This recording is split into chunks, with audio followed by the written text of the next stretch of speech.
Alright folks, we want to review labeling a galvanic cell, and we also want to learn a shorter way. We want to learn cell notation so we don't have to draw out these galvanic cells every single time. So let's go ahead and look at our favorite reaction. We have zinc plus copper 2 plus forming zinc 2 plus plus copper. So let's go ahead and start by assigning oxidation numbers. So in the reactants, we can see that zinc has an oxidation number of 0 and copper 2 plus has an oxidation number of +2. In the products, zinc 2 plus has an oxidation number of +2, and copper has an oxidation number of 0. So recall, because zinc is going from 0 to +2, it's becoming more positive. This is where oxidation occurs. So zinc is being oxidized, and then copper is going from 2 plus to 0. So it is being reduced. So this is looking at the process of reduction. So whenever we are going to label one of these galvanic cells, we always start by putting where the electrons are going. Okay, so the electrons flow from left to right. We have our voltmeter right here. And then we know our ABCs. So we have our anode, bridge, cathode. So this corresponds to the anode. Here's our salt bridge.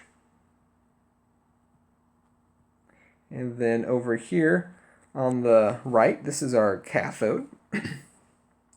So, how do we know whether the electrode on the left at the anode is zinc solid or copper solid? Well, remember that we have an ox. So anode is oxidation, so zinc is being oxidized, so we have zinc over here. And then cathode, we have red cat. So reduction is at the cathode, so we would put copper over here.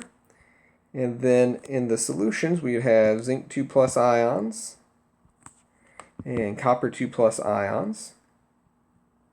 If we had in our salt bridge something like sodium nitrate, we would see that the anions, so the nitrates, would be attracted towards the anode, and the cation would be attracted towards the cathode. So we don't want to have to draw this out every time, but we still want to be able to show people what is going on with our cell. So we're actually going to use a shorthand notation for galvanic cells.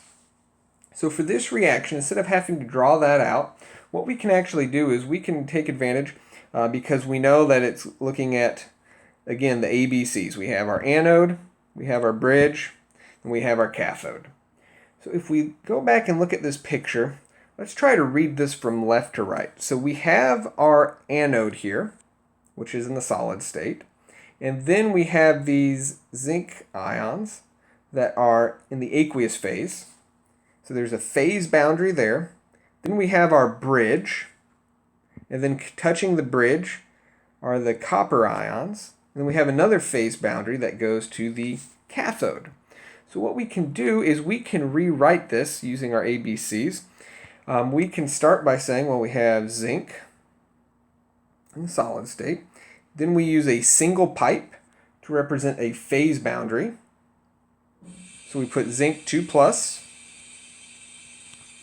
And now the salt bridge comes. So we put double pipe. And then it's copper 2 plus. And then there's another phase boundary. And then we're left with our cathode copper. So the way that I remember to do this is I always bookend it with my electrode. So I start with my anode, just like the ABCs, and I end with my cathode. But this is really useful because this shows us the phase boundaries, and it also shows us how the battery is connected, so how our galvanic cell is connected.